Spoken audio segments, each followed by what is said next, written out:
paint, draw, make my living as a sculptor. I try to live my life as an artist.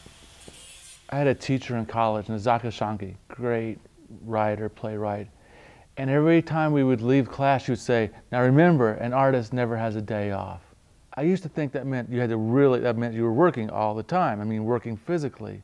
One day I'm sitting in this coffee shop and I'm sitting there thinking about art or about life. And I realized, hey, I'm working right now.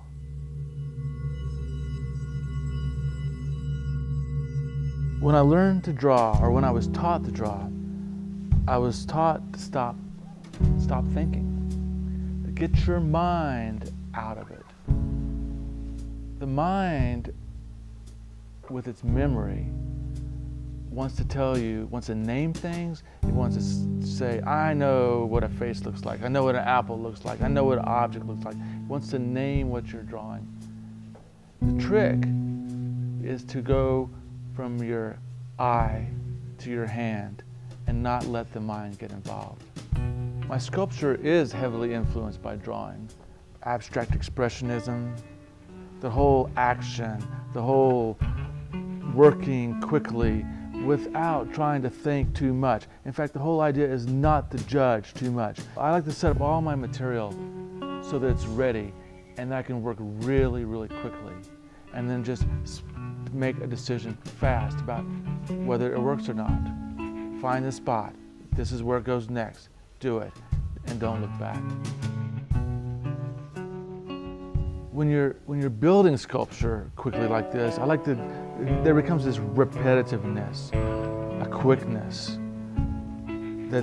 that came out of this idea of abstract expressionism. This multiplicity is something I think engages the eye.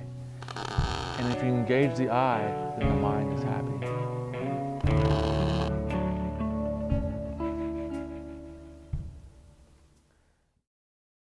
I'm fascinated by how we see. This whole idea in Western art that we see through a window really bothers me. It's so limiting. Because just in this moment, I'm moving my head, my perspective of things are changing.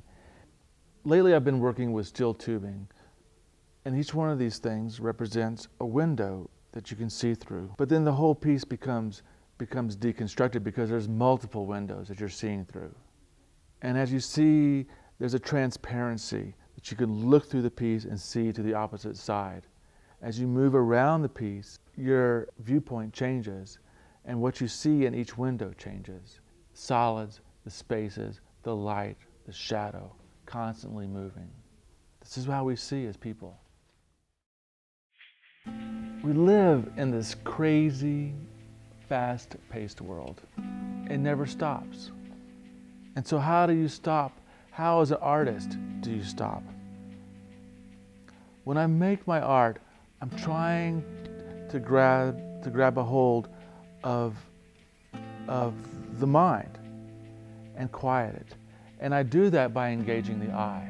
This overall busyness of the work distracts the eye, and then that in turn quiets the mind. If you can quiet the mind, then you end up opening the heart, and that's when you can find peace.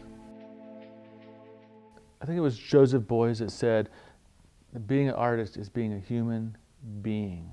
Not just human, but a human being. It's a consciousness of how you live, a consciousness in what you do. It doesn't matter what you do as long as you do it consciously.